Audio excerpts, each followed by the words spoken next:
What's up guys, ndakwereka uno munsi tuyokorera hamwe uko wakora teleport effect.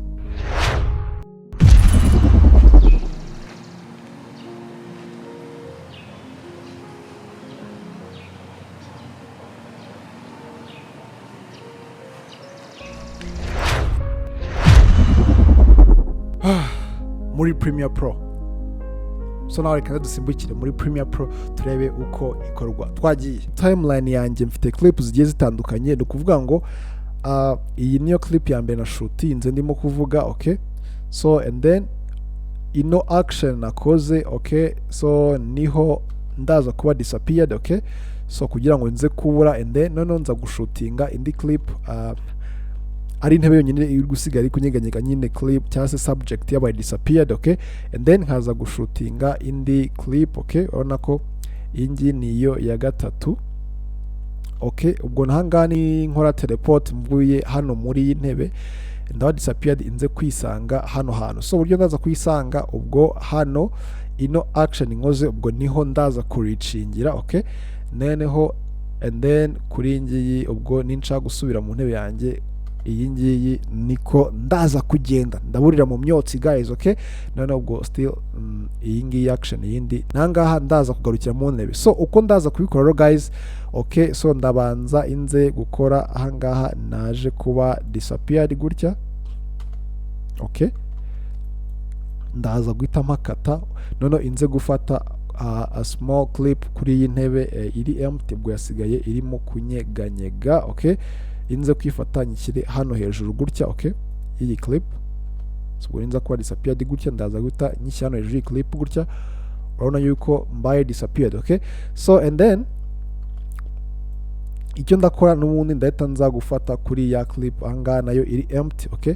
Inze gukatingaho akantu gatoya cyane aba ariko nza kuyishyira ariko nza gukurikizaho, urabona yuko yes ndahita mba disappeared muri ubu buryo, okay?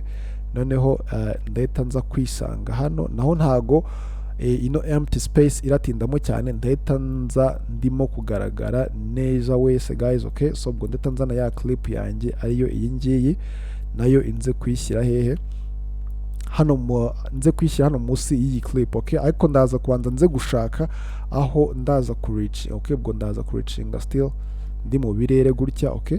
And then aba ariho nza gukatira noneho inze kwishyira munsi y'iyi clip yanjye gutya guys, okay?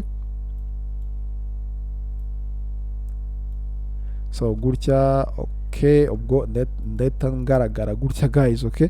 And then so nza guplayinga gatoya nze kureba, yes gutya, okay? Ni gutya rero ndaza kuburira mu myotsi, ariko kuri iyi clip ndaza kubanza nakoresha opacity, ntago ndahita mbura gutya guys, biri ndaza kugenda kubura biri smooth gake gake, niyo mpamvu ndaza gukoresha opacity.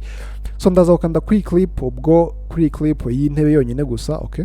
Inze aho itangiriye ndaza no kuri opacity iri muri effect control, okay? Inze nyishyire kuri 0 nadingeho keyframe. Ubwo nimara kwadingaho keyframe ndahita nza gusimbuka frames nkeya n'ubundi ndi kuri ya clip yanjye yo hejuru, inze mpita nyisubiza kuri 0, okay?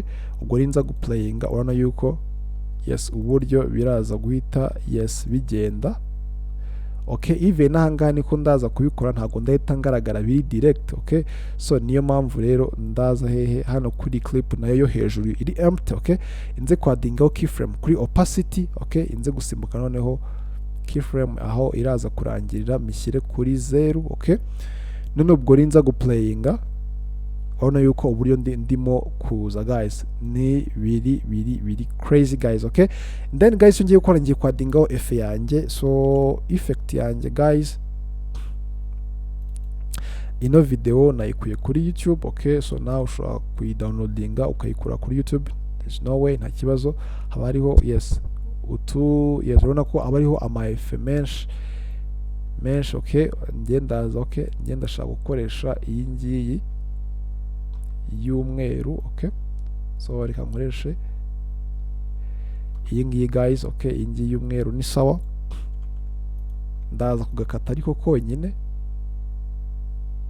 okay, aho karangiriye. Ubwo izindi zose ntago ndi bwazikenere. Still nuvuga ngo guys, akantu nshaka naka ngaka konyine gusa. Okay, niyo ndakoresha nka effect ndimo gukora teleport. Okay, so ndaza kwikanda right click, inze gukanda kuri scale to frame size kugira ngo ifitinge muri frame yanjye fresh. Okay, frame yose waba uri gukoreramo ya either ari 4K, ari full HD, ari 8K, nyine yukanze hariya ihita ikwira muri frame yawe. Okay, so cyo ndaza gukora rero, ndaza kwikandaho n'ubundi kuri layer yanjye, inza hano kuri opacity, n'ubundi hano kuri effect ya blend mode ndayikura muri normal, inze nyishyira muri subtract. Okay, so ino subtract ikintu bimfashije, ya effect yanjye y'umweru ihita ihinduka umukara, and then ya background y'umukara igahita iba transparent cyangwa ikaba disappeared ikabira. Okay, so cyo ndaza gukora rero, urabona ko effect yanjye irimo kugenda gahoro. So ikintu ndaza gukora, ndaza kwikandaho right click, inzana kuri speed duration, noneho inze kuyongerera umuvuduko nyishyire nko kuri 600.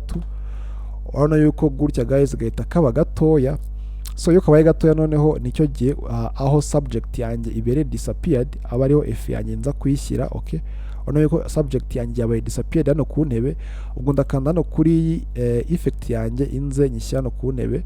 Yes, nkoresheje ino position na scale. Okay, ariko ubwo inze gushakira naho n'ubundi yabaye itangiye kuba disappeared aba ariho effect nza kuyishyira. Okay, ubwo ninza gukora gutya guys. Okay, urabona yuko yes harimo kubura gatoya. Okay, urabona ko guys gutya ihise igwamo neza cyane. So ndagira gutya. Okay,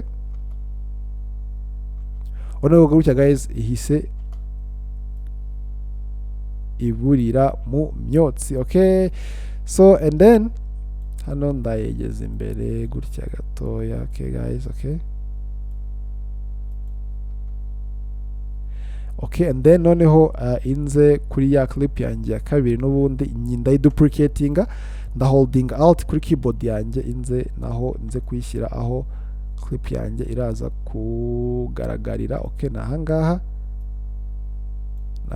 gutya guys. Okay, ubwo ninza guplayinga, urabona yuko clip yanjye bihita bizanana. Okay, bitewe yes n'ukuntu uba wabitayiminze. Alright, urabona ko gutya guys ihise iza neza cyane. Okay, so then ndaza kuyikandaho,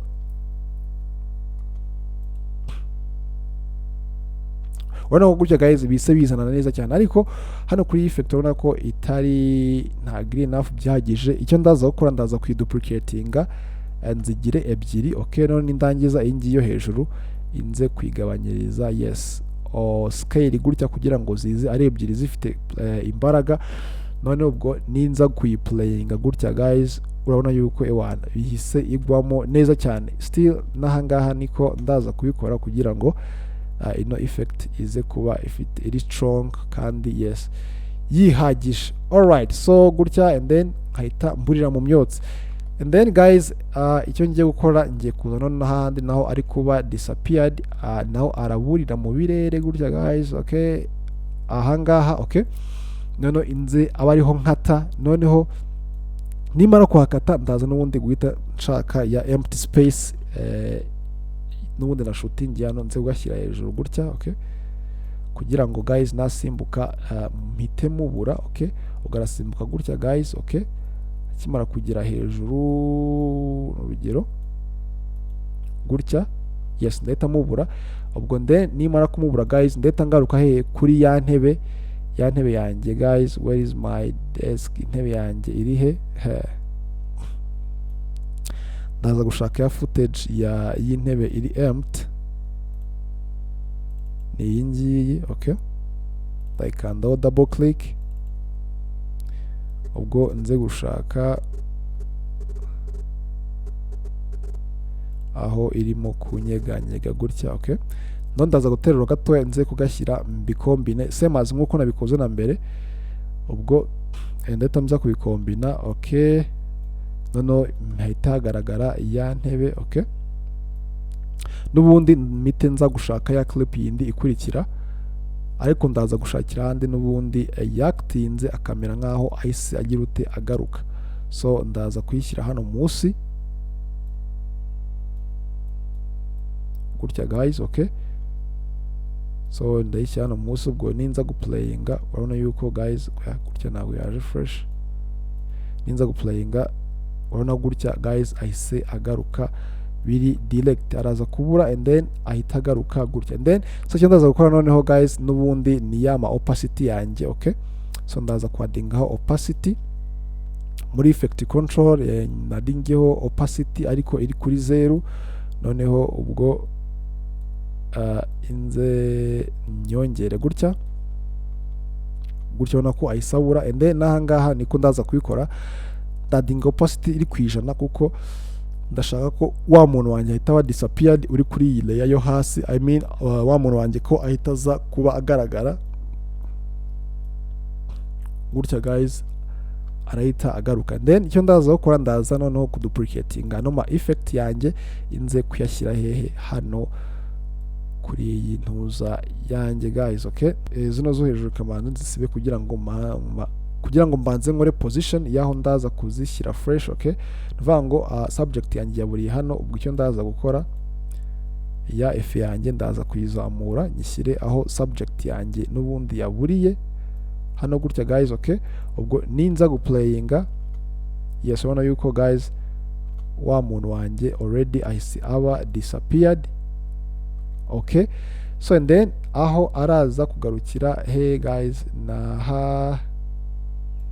yes, nahangaha kuri iyi ntebe ndaza guhita nyishyiraho hano gutya, noneho nyegeze hano. urabona ko guys gutya ahise agaruka neza cyane. So ndaza kuyikorera position well kugira ngo ariho aze kugarukira muri effect. Okay, so and then iyo urangije noneho nicyo gihe noneho ngo nazo nziduplicating kugira ngo zibe ziri strong. Okay, inoyo ya kabiri nze kwigabanyiriza scale gutya kugira ngo zize ari ebyiri, and then na gutya guys zize ari ebyiri.